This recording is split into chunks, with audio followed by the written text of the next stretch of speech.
రాజుల చేతనైనను నరుల చేతనైనను రక్షణ కలుగదు, వారిని నమ్ముకొనకడి.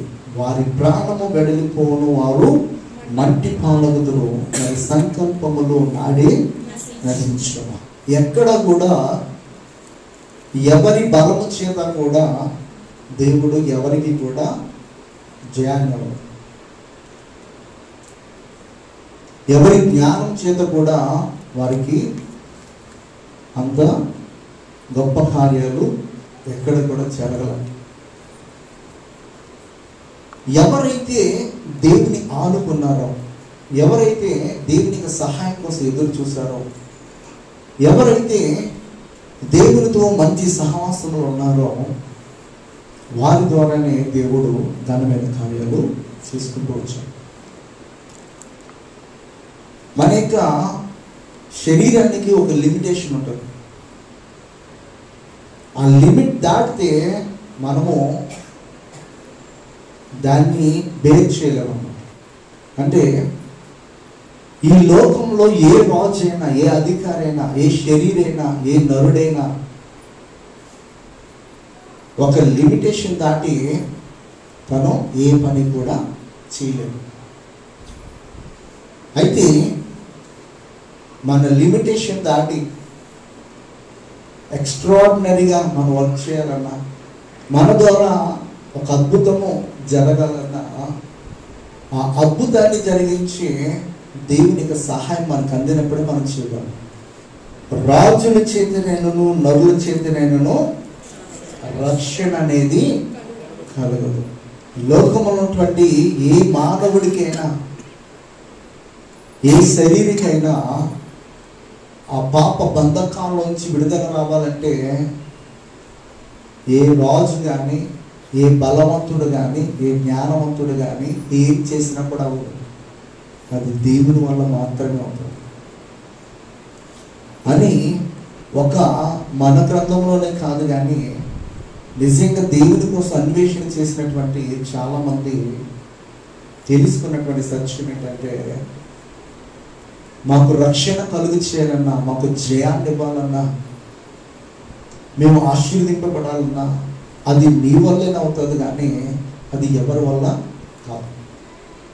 ఒక మాట అంటాడు బైబిల్లో, ఏమనంటే నరుల కష్టము చేత ఏ నరుడు కూడా ఆశీర్వదింపబడలేదంట. యెహోవా ఆశీర్వాదమే తనకి ఏమిస్తుంది? ఐశ్వర్యం. కొంతమంది పొద్దున్నీ సాయంత్రం వరకు కష్టపడతారు, కానీ తీరా చూస్తే వాళ్ళ ఇంట్లో పనికి వెళ్ళిన రోజునే ఆ పూట భోజనం ఉంటుంది, దాని తర్వాత. కానీ కొంతమంది మరి తగినంత వరకే కష్టపడతారు, కానీ వారి ఇంట్లో సమృద్ధిగా ఉంటుంది. నువ్వు ఆశీర్వదింపబడాలన్నా, లేకపోతే నువ్వు ఏమీ లేనటువంటి వాడిగా అయిపోవాలన్నా అది దేవుని చేతిలోనే ఉంటుంది.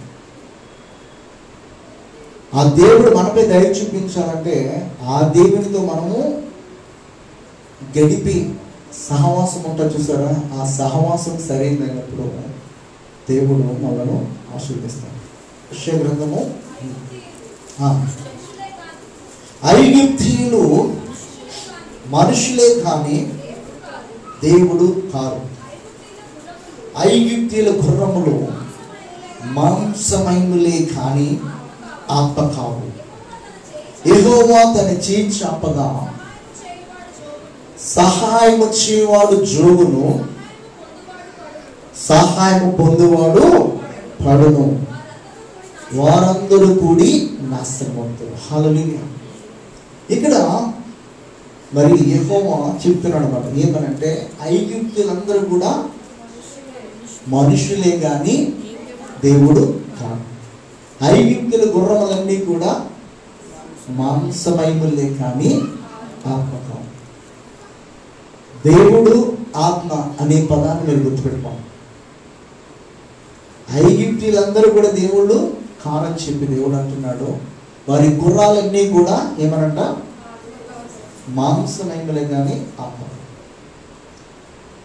వాళ్ళకి సహాయం చేయాలన్నవాడు పడిపోతాడు, సహాయం పొందుకోవాలనుకున్నవాడు కూడా ఇద్దరు కూడి నాశనం అయిపోతారని చెప్పేసి దేవునికి వాక్యం. అంటే శరీరులుగా మనం ఉన్నప్పుడు మనకు వచ్చినటువంటి ఇరుకులను బట్టి, ఇబ్బందులు బట్టి ఇంకో శరీర దగ్గరికి వెళ్ళి సహాయం అడగడానికి ముందుగా నువ్వు తెలుసుకోవాల్సిన నగ్న సత్యం ఏంటంటే, నీకు వచ్చినటువంటి ఇరుకుని, ఇబ్బంది, ఆటంకాల అన్నిటిలో నుంచి కూడా సమర్థవంతంగా తీసుకురాగలిగినటువంటి శక్తివంతుడైనటువంటి దేవుని యొక్క ఆత్మ, దేవుడు నీకు సహాయం చేయడానికి సిద్ధంగా ఉన్నాడు. ఆయన సహాయం కోసం కనుక నువ్వు ప్రభు సన్నిధిలో మోకరించి అడిగినట్లయితే దేవుడు నీకు సహాయం చేయడానికి ఆయన చేతుల్ని కాలుస్తాడు. దావిది అంటాడు అన్నమాట, నేను కొండల తట్టు కళ్ళు చూస్తున్నాను, నాకు సహాయం ఎక్కడి నుంచి వచ్చినప్పుడు యెహోవా యొద్ద నుంచే సహాయం. ఎందుకంటే ఆయన భూమి ఆకాశంలోనే కలుగు చేసిన వాడు. 122 ఐగుప్తీయులందరూ కూడా దేవుళ్ళు కాదు, వారి గుర్రాలు మాంసమేమే, ఆత్మ కావు. మనము శరీరంలోనే, దేవుడు కాదు. మనం ఆధారపడి ఏదైనా కానీ, గుర్రాలు కావచ్చు, వాహనాలు కావచ్చు, అవన్నీ కూడా ఆత్మలు కావు. మనల్ని త్వరగా తీసుకుని వెళ్ళడానికి, మనల్ని త్వరగా తీసుకుని వెళ్ళాలన్నా, మనము మన శక్తికి మించి కార్యాలు చేయాలన్నా మనకి గుర్రం కాదు కావాల్సింది. ఏం కావాలన్నమాట? ఏం కావాలి? దేవుని ఆత్మ కావాలి. హల్లెలూయా, హల్లెలూయా. ఒక విషయాన్ని మనం చదివినప్పుడు మీకు బాగా అర్థమవుతుంది. మొదటి రాజుల్లోనికి వెళ్దాం, అప్పుడు మీకు చాలా చక్కగా అర్థమవుతుంది. 18వ అధ్యాయంలోనికి వెళ్దాం. 45-46 వచనాలు చదివితే, అంతలో ఆకాశము మేఘములతోనూ గాలివానతోనూ కారు కమ్మెను, మోపైన వాన కురిసెను గనుక అహాబు రథమెక్కి ఇశ్రాయేలునకు వెళ్ళిపోయాను. యెహోవా హస్తము ఏలియాను బలపరచగా అతడు నడుము బిగించుకొని అహాబు కంటే ముందుగా పరిగెత్తుకొని పోయి ఇశ్రాయేలు గుమ్మమునకు వచ్చాను.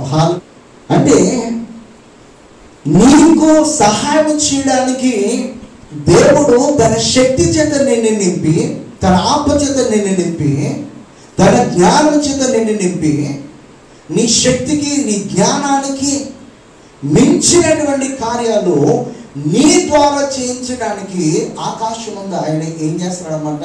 నీ వైపు చూస్తున్నాడు.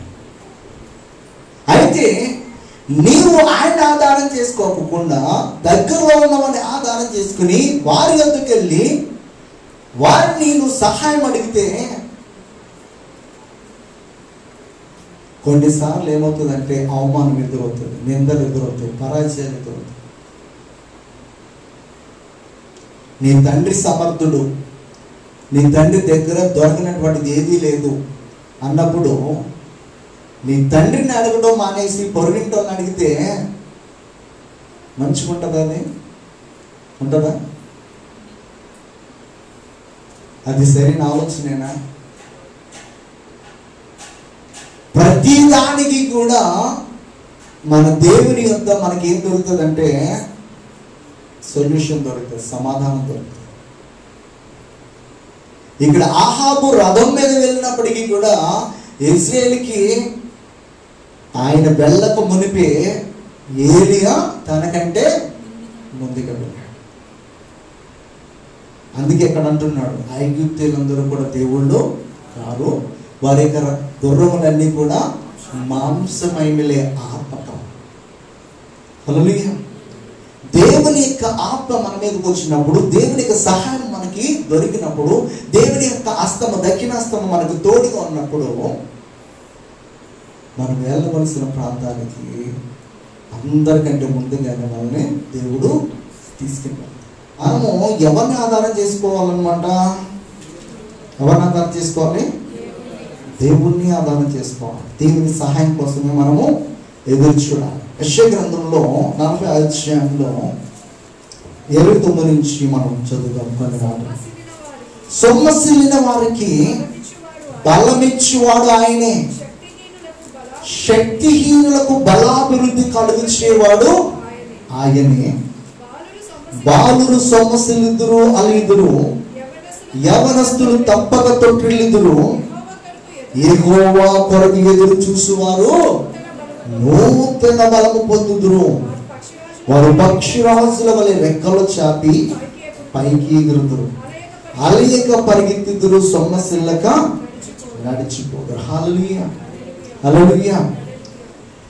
ఏలియా ఎంత ఇదిగా పరిగెత్తుంటాడో కదా.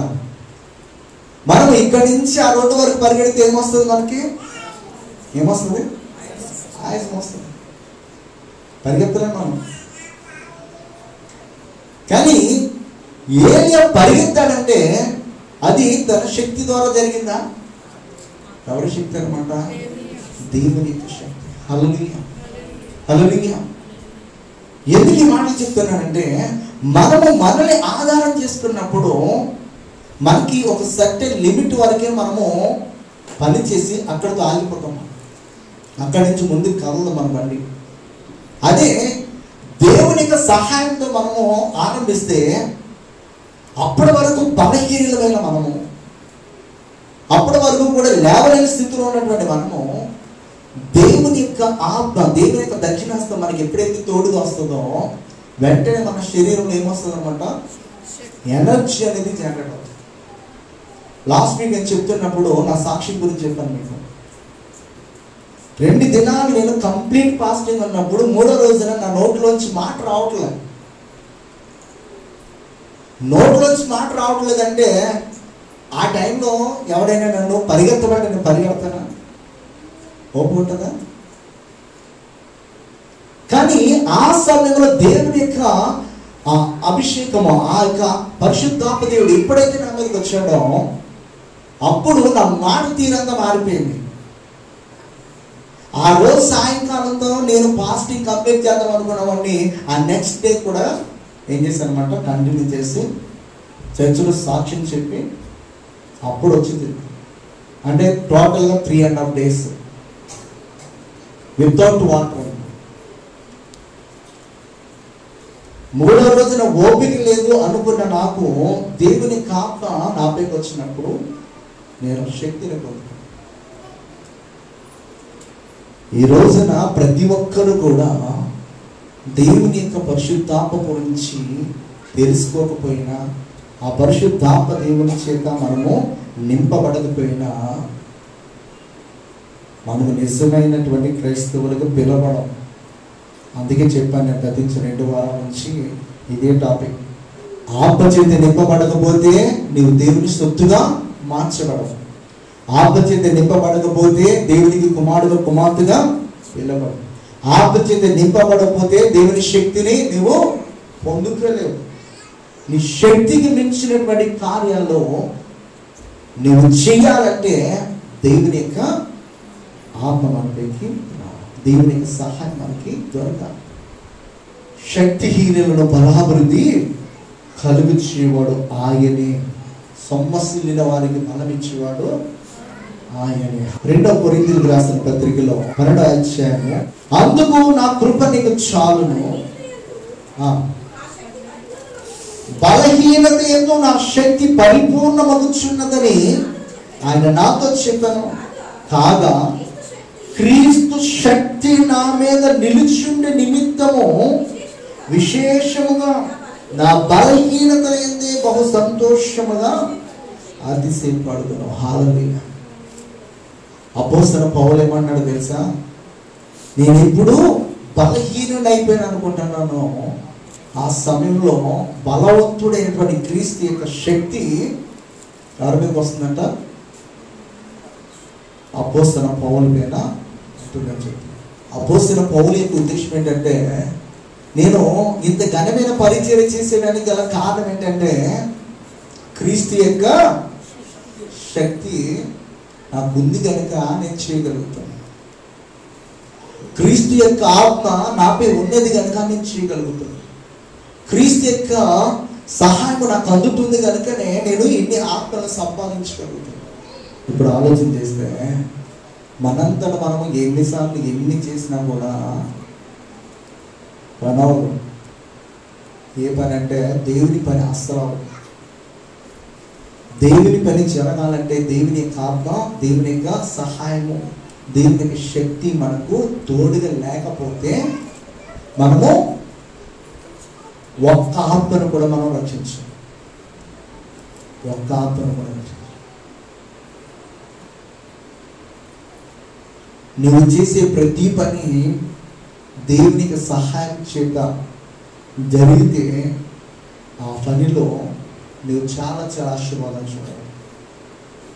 దేవుని సహాయం లేకపోతే ఎలా ఉంటుందంటే ఎక్కడ వేసిన గొంగలి అక్కడే ఉన్నట్టు. అది ఇంకా ఏమాత్రం కూడా అభివృద్ధి చెందదు. దేవుని యొక్క సహాయం మనకు ఉన్నప్పుడు, దేవుని ఆత్మ మనపై ఉన్నప్పుడు,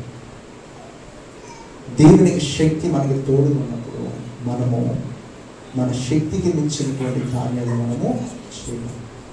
ఏది అంటున్నాడు ఏమనంటే దేవుని యొక్క హస్తము అతనికి తోడుగా అయినప్పుడు అహాబు కంటే తను వేగముగా పరిగెత్తుకున్నాడు.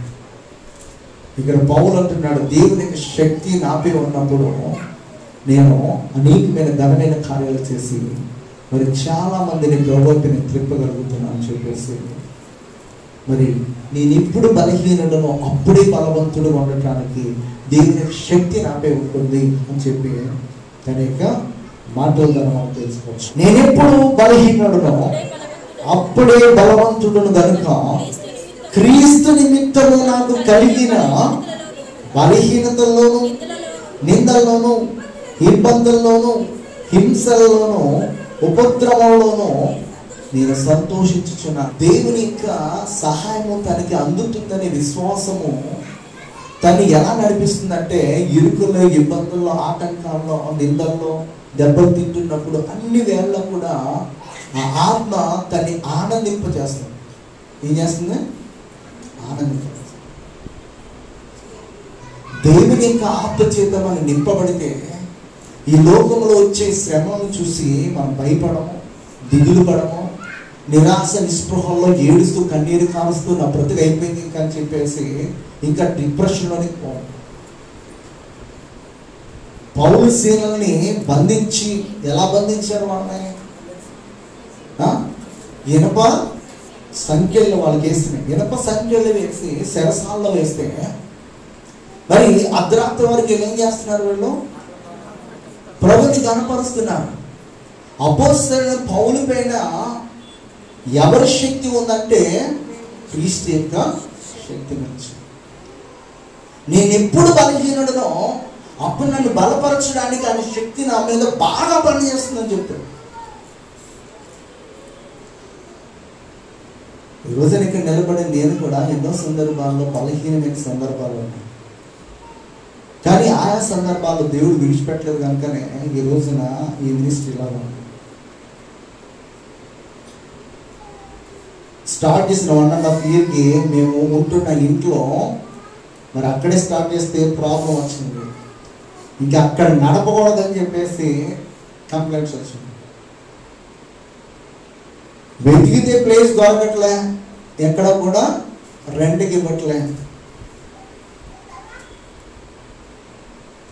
మరి ఆ యొక్క సమయంలో మేము ఎంత ఇదిగా ఏడ్చుంటాం ఒకసారి ఆలోచించాం. ఆ సమయంలో ఎన్ని ప్రశ్నలు వచ్చినాయో నాకు. అందుకే నేను సేవకు రానన్నది అని చెప్పేసి నేను ప్రభు సన్నిధిలో ప్రార్థన చేశాను. ఎందుకని ప్రార్థన చేస్తానంటే నేను రావడానికి మోర్ దెన్ 2.5 years నేను టైం తీసుకున్నాను. మనమా నిలకలేనటువంటి మైండ్ సెట్టే. అసలు మనము ప్రభు పరీక్షలో ఎలా నిలబడగలము? మనకున్నటువంటి ఆలోచనలు అయితే, మనకున్నటువంటి మాట తీరు అయితే, మనకున్నటువంటి జ్ఞానం అయితే ఖచ్చితంగా నేను దేవుని సన్నిధిలో నిలబడలే, దేవునికి నేను ఒక పాత్రగా మలచబడి వాడబడలేని నేను అనుకున్నాను. కానీ ఆ దేవునికి తెలుసు మళ్ళీ ఎలా వాడుకోవాలి. మన శక్తికి మించినటువంటి కార్యాలు ఎప్పుడు జరుగుతాయంటే ఆయన శక్తి మన పైన నిలిచినప్పుడు. ఆయన శక్తి అంటే ఏంటనమాట? పరిశుద్ధాత్మ. పరిశుద్ధాత్మ దేవుడు మనపైకి వచ్చినప్పుడే కదా మనం ఏం పొందుకుంటాము? శక్తిని. అన్నిటికీ కనెక్టివిటీ ఉంటుంది. మీరు లింక్ చేసుకుంటూ వెళ్తే బైబిల్ అనేది ఒక చైన్ ప్రాసెస్, ఒక చైన్ అన్నమాట. ఒకదానికొకటి లింక్ చేసుకుంటూ వెళ్తే కంప్లీట్ మీనింగ్ వస్తుంది. అది ఒక రోజులో అయ్యే పని కాదనమాట. ఒక్కొక్క వారం మనం డిస్కస్ చేసుకుంటూ వెళ్తున్నప్పుడు ఒక్కొక్క బిట్ మనం కనెక్ట్ చేసుకుంటాం. నేను అనుకున్నా, కానీ దేవుడికి తెలుసు మనకి శ్రమలో వస్తున్నప్పుడు మనము ఎలా ఆలోచించేస్తామో, ఆ శ్రమలో మనం నిలుస్తామో లేదా అనేది అని ఆ సమయంలో కూడా విడిచిపెట్టుకోకుండా దేవుడు స్వరం ద్వారా మాట్లాడి ఈ మందిరం అనేది ఉండడం అనేది జరిగింది.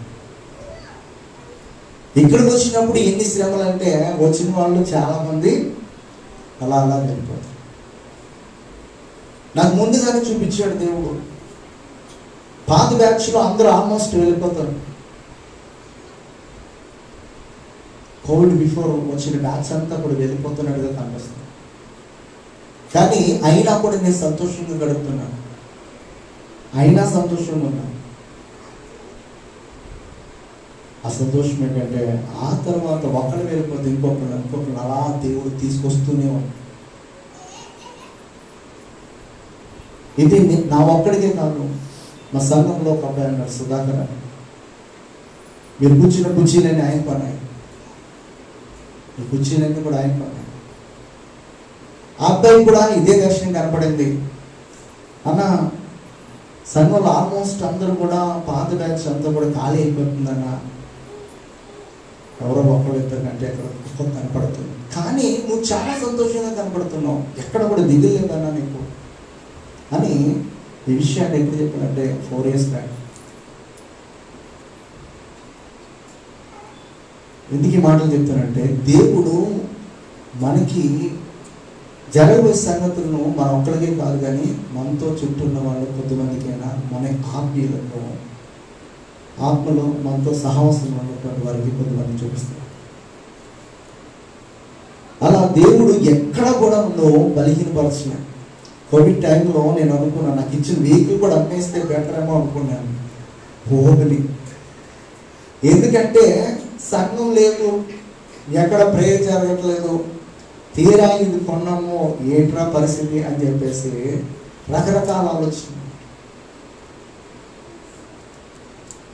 అన్ని ఆలోచనకు దేవుడు స్టాప్ పెట్టి ఇది నా ఆలోచన, నేను చేయబోయేవాడిని దేవుడు చేసుకుంటూ వస్తాడు. మన మానవులుగా మనము చాలా రకాలుగా మనకి ఏదైనా శ్రమ కలిగినప్పుడు నెగిటివ్గా ఆలోచన చేస్తాం. అయితే ఆ నెగిటివ్ని పాజిటివ్గా దేవుడు మార్చగలరు. ఎప్పుడైతే మనము దేవుడితో సరైన సహవాసంలో ఉండి దేవుని పైన ఆనుకుని దేవుని సహాయం కోసం మనం ఎదురు చూస్తామో దేవుడు వాటిని కూడా మారుస్తాడు. కనుక మనందరూ కూడా గమనించాము.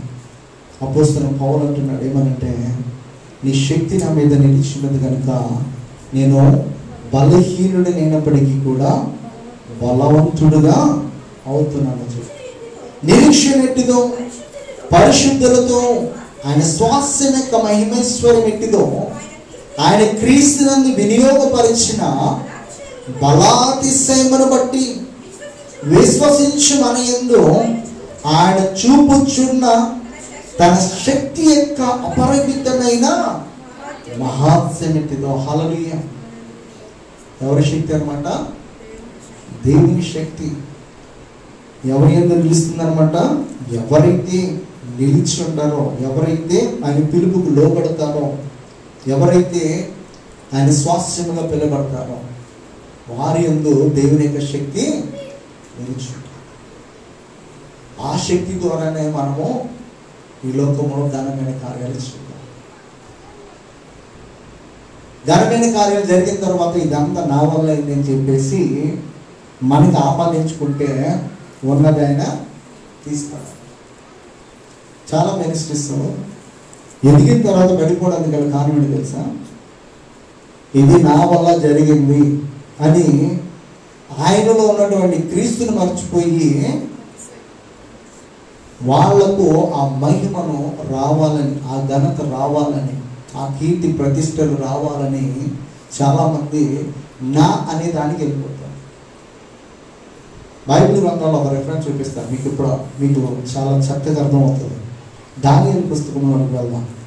4వ అధ్యాయము 30 నుంచి 32 వరకు చదువుతాం. రాజు బబులోనును, ఈ మహా విశాల పట్టణము నా బలాధికారమును, నా ప్రభావ ఘనతను కనుపరచుటకై నా రాజధాని నగరముగా నేను కట్టించినది కాదా అని తనలో తాను అనుకుని.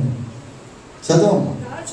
రాజు నోట ఈ మాట ఉండగా ఆకాశం నుండి ఒక శబ్దం వచ్చెను.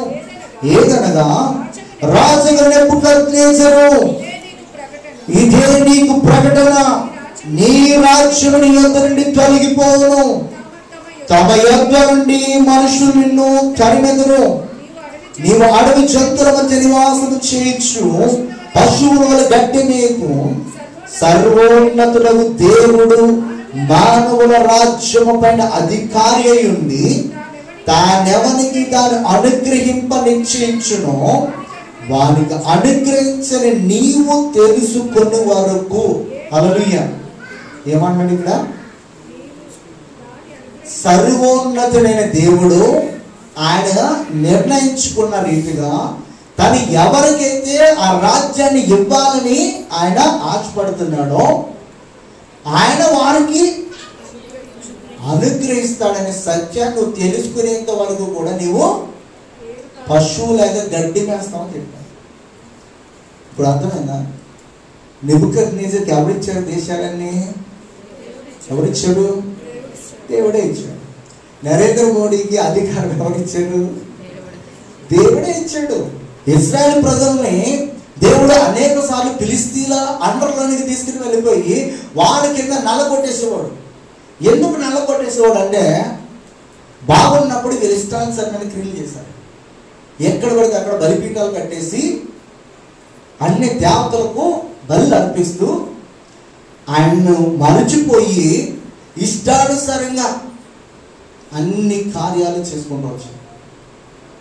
హెచ్చరిక చేస్తున్నప్పటికి కూడా వినేవారు కాదు. అప్పుడు దేవుడు ఏం చేసేవాడంటే, ఒక 40 నుంచి 70 సంవత్సరాల్లో నలగొట్టేస్తే వాళ్ళ కింద నలిగిపోతున్నప్పుడు ఆ నొప్పికి దేవుని వైపు తిరిగి మూలిగేవారు అనమాట. అప్పుడు దేవుడు మరలా ఓ న్యాయాధిపతిని పంపించాడు. న్యాయాధిపతి పదుల గ్రంథంలో మనం చదివినట్లయితే 12 మంది న్యాయాధిపతులు కనబడతారు టోటల్గా. ఆ 12 మందిని మనం గమనించినప్పుడు ఏ సమయంలో ఎంతవరకు వాళ్ళు పరిపాలన చేశారు, అంతకుముందు ఎన్ని సంవత్సరాలు ఫిలిస్తీన్ల చేతిలో పన్ను కట్టేవారిగా బానిసలుగా మార్చబడ్డారు అనేది మనం గమనించవచ్చు. కీర్తనకారుడు మాట్లాడతారు. 18వ అధ్యాయము 32, 36 వరకు చదువుతాం. నాకు బలము ధరింపచేవాడు ఆయనే, నన్ను యథార్థ మార్గమును నడిపించేవాడు ఆయనే, ఆయన నా కాళ్ళు జింక కాలవలే చేయించున్నాడు, ఎత్తైన స్థలముల మీద నన్ను నిలుపుచున్నాడు, నా చేతులకు యుద్ధము చేయ నేర్పువాడు ఆయనే, నా బాహువులు ఇత్తడి విల్లును ఎక్కుపెట్టును, నీ రక్షణ కేడమును నీవు నాకు అందించుచున్నావు, నీ కుడి చేయి నన్ను ఆదుకొనును, నీ సాత్వికము నన్ను గొప్ప చేసెను, నా పాదములకు చోటు విశాలపరిచితివి, నా చీలమండలో వెనకలకు. హల్లెలూయా. ఇక్కడ మరి భక్తుడైనటువంటి దావీదు అంటున్నాడు మరి ఏమని,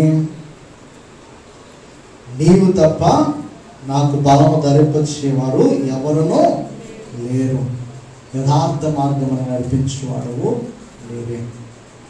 దేవుని యొక్క ఆత్మ ఆ శక్తి మనపైకి వచ్చినప్పుడు దేనికి కూడా మనం తల వంచుకోకుండా యథార్థంగా జీవిస్తాం. దావీదు యథార్థంగానే జీవించాడు కనుక దేవుని దృష్టికి ఎలా మారాడంటే నా హృదయానుసారం, నా హృదయము ఎలాగైతే ఉంటుందో దావీదు యొక్క హృదయము అలాగే ఉంటుంది. నేను ఏదైతే అనుకుంటానో దావీదు అదే చేస్తాడు అనే అంతగా దావీదు యొక్క హృదయం మార్చుకుంది. అంత యథార్థంగా చిన్న పాపం చేసినా కూడా దాన్ని దేవుని సన్నిధిలో ఒప్పుకొని పశ్చాత్తాపడి ఇక మరెన్నటికీ కూడా అలాంటి పాపం చేయకోకుండా చాలా చాలా జాగ్రత్త పడినటువంటి వ్యక్తి. దేవుడే గొప్ప సాక్ష్యం ఇస్తాడు దావీదు గురించి. ఒక్క విషయంలో తప్ప మిగతా అన్ని విషయాల్లో కూడా యథార్థపడ్డాడు. మనల్ని ఏమంటాడు దేవుడు? ఒకసారి మనము ప్రశ్నించుకుంటున్నాం, మనం యథార్థంగానే జీవిస్తున్నామా? మన నమ్మకంగానే జీవిస్తున్నామా? దేవుని మీద ఆనుకుని మనము బ్రతుకుతున్నామా అనేది మనము గమనించుకుంటే మనకు అర్థమవుతుంది. హల్లెలూయా హల్లెలూయా. 6 దావీదు కీర్తనలో 35 వచనం చదువుతున్నాం. 6 Psalm 68:35. ఇశ్రాయేలు దేవుడై తన ప్రజలకు బల పరాక్రమాలను అనుగ్రహించువాడు. హల్లెలూయా హల్లెలూయా. దేవునికి వాక్యము అందుకే సెలవుస్తున్నమాట, రాజులను నమ్ముకోద్దయా, మనుషులను నమ్ముకోద్దయా. ఇర్మియా రాసిన గ్రంథంలో 17వ అధ్యాయంలో మాట అంటాడు. ఇర్మియా chapter 17:5-6 verses చదవండి ఒకసారి. యెహోవా ఇలాగ సెలవిస్తున్నాడు, నన్ను ఆశ్రయించి శరీరను తనకు ఆధారముగా చేసుకొనుచు తన హృదయమును యెహోవా మీద నుండి తొలగించుకునేవాడు శాపగ్రస్తుడు. వాడు ఎడారిలోని అరుహ వృక్షం వలె. ఆ హృదయం అంటే ఎవరి మీద నుంచి తొలగించుకోకూడదు అనమాట, దేవుని మీద నుంచి. మన హృదయం ఎప్పుడైతే దేవుని మీద నుంచి తొలగిపోతుందో, అంటే శరీరంపైకి ఎప్పుడైతే మనం హృదయం వెళ్తారో ఆ రోజే మన యొక్క ఆశీర్వాదాన్ని కొంచెం కొంచెం పోగొడతాం. ఇశ్రాయేలు రాజ్యము క్షీణించిపోవడానికి, యోధా రాజ్యము క్షీణించిపోవడానికి గల కారణం ఏంటో తెలుసా? వాళ్ళు యుద్ధానికి వెళ్ళినప్పుడు చుట్టుపక్కల రాజ్యాల యొక్క సహాయం కోసం వెతికారు. దేవుని సహాయం కంటే. అందుకే దేవుడు అంటాడు, ఏ శరీరం వల్ల, ఏ మానవుని వల్ల రక్షణ కలుగుదు కానీ యెహోవా వల్లనే రక్షణ. నీకు జయాన్ని చూడాలన్నా, జీవితంలో ఉన్నతమైన స్థితికి నువ్వు వెళ్ళాలన్నా దేవుని మీదే నీ గురి ఉండాలి. దేవుని వైపే నువ్వు చూడాలి. దేవుని సహాయం కోసం నువ్వు ఎదురు చూడాలి. అంతేగాని మనుషులు ఆధారం చేసుకున్నావా, ఆ రోజు నుంచి అతనము ఆరంభం. మీరు చదివి ఓపుకుంటే కనుక మొదటి రోజుల కానించి 2వ దినవృత్తాంతాలు చివరి చాప్టర్ వరకు దేవుడు ఆశీర్వదించినటువంటి రోజులు, దేవుని యొక్క మరి ఉగ్రతకు పాత్రలైనటువంటి వారు. మీరు చక్కగా మీరు చదువుకుంటూ వెళ్తే వాళ్ళు ఎందుకు అలాగయ్యారు, వాళ్ళు ఎందుకు ఇలా అయ్యారు అనేది క్లియర్గా మీరు అర్థం చేసుకోగలిగితే ఒకే ఒకటి, ఎవరైతే దేవుని మీద ఆనుకున్నారో ఆ సమయంలో వారికి వచ్చినటువంటి భయంకరమైన ఉపద్రవాలు వచ్చి దేవుడు వారిని బయటకు తీసుకొచ్చాడు. ఒక సందర్భంలో యెహోషాపాతు పైకి 4 రాజులు ఒకేసారి వస్తారు. వచ్చినప్పుడు నిశ్చయంగా భయపడతాడు. అయితే ధైర్యం తెచ్చుకొని దేవుని సహాయం కోసం ఎదురు చూస్తాడు. నిజంగా చెప్పాలంటే వీళ్ళ దగ్గర ఒకరుంటే అక్కడ 2 వచ్చారనమాట. వీళ్ళ దగ్గర 5 లక్షల సైన్యం ఉంటే అక్కడ వచ్చినటువంటి సైనికులు ఎంతమంది అంటే 10 నుంచి 15 లక్షల మంది వచ్చారు. ఒక్కరితో కూడా యుద్ధం చేయకోకుండా దేవుడు ఏం చేశాడు తెలుసా? వాళ్ళకి జయించాడు. అది ఎప్పుడు జరిగిందంటే యెహోషాపాతు తన దగ్గర ఉన్నటువంటి వాళ్ళందరూ కూడా దేవుని వైపు తిరిగి దేవుని సహాయం కోసము వాళ్ళు అర్థించినప్పుడు దేవుడు వాళ్ళ తరపున యుద్ధం చేశాడు. వీళ్ళ కత్తి పెట్టుకోలే, కానీ యుద్ధంలో జయం వచ్చింది. నీవు ఎవరిని నమ్ముకుంటున్నాం, ఎవరిని ఆధారం చేసుకుంటున్నాం, ఎవరి సహాయం కోసం ఎదురు చూస్తున్నాం? ఇదే ప్రాముఖ్యమైన 118వ దావీదు కీర్తన 8-9. మనుషులను నమ్ముకున్నది కంటే యెహోవాను ఆశ్రయించుట మేలు. రాజును నమ్ముకున్నది కంటే యెహోవాను ఆశ్రయించుట మేలు. రాజుల చేతన నరుల చేతన రక్షణ కలుగదు అని నమ్ముకొనికడి వారి ప్రాణం వెడలిపోను, వారి మంటి పాలవుడు, వారి సంకల్పములన్నీ కూడా నాడే నశించునని ఇక్కడ ఈ కీర్తన ఎందుకు చెప్తున్నాడంటే, మనుషుల యొక్క ఆలోచనలో ఏవి కూడా మరి దేవునికి చిత్తము లేకుండా నెరవేర్చడం. కొన్ని సందర్భాల్లో దేవుడు మనను ఆ శక్తులకు అప్పగిస్తున్నాడంటే మనకి బుద్ధి తీసుకురావాలి, మనకి పాఠం నేర్పించడానికి, మనలో ఒక మార్పు అనేది తీసుకురావడానికి దేవుడు ఆ శత్రువుని మన పైన ఉంచుతున్నాడు. ఆహాబు దేవుని యొక్క మాట విన్నందుకు దేవుని అంత నుంచి అంటే ఒక దురాత్మ వచ్చి, అబద్ధమాడే దురాత్మ అంట, ఆ ఆత్మ వచ్చి ఏం చేస్తుందనమాట, ఆ ప్రవక్తలందరిపైకి దిగి నువ్వు యుద్ధానికి వెళ్ళు నీకు జయం వస్తుంది, నువ్వు యుద్ధానికి వెళ్ళు జయం వస్తుంది. ఒకళ్ళ ఇద్దరు చెప్పింది ఎంతమంది? 400 మంది. ఏం చెప్పారు? ఇది యెహోవా మాట, నువ్వు యుద్ధానికి వెళ్ళు, నువ్వు జయాన్ని పొందు. కానీ నిజంగా యెహోవా ఆత్మ చేత నింపబడి చెప్పినటువంటి ఒక ప్రవక్త మాట అతను విన్నాడా? 400 మంది ప్రవక్తలు చెప్పే మాట విని వెళ్ళి యుద్ధంలో చెప్పాడు. ఈయనేమన్నాడంటే యుద్ధానికి వెళ్తా కానీ నువ్వు తిరిగి రావన్నాడు. వాళ్ళు ఏమన్నారంటే నువ్వు వెళ్ళి తిరిగి వస్తావు జయంతో. ఈ 2 ఆత్మలు కూడా ఎక్కడి నుంచి వచ్చినాయి? దేవుని అంత నుంచి వచ్చినాయి.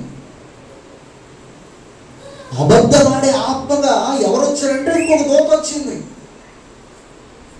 ఆ ప్రవక్తలందరి పైన ఆత్మ నిలిచి నువ్వు యుద్ధానికి వెళ్తే జయం వస్తుందని చెప్పేసి వాళ్ళందరూ కూడా అబద్ధం. ఎందుకనంటే అతనిలో దేవుని యొక్క మాటకు లోబడే మనస్సు కానీ, విధేయత కానీ, భయం కానీ, భక్తి కానీ లేదు.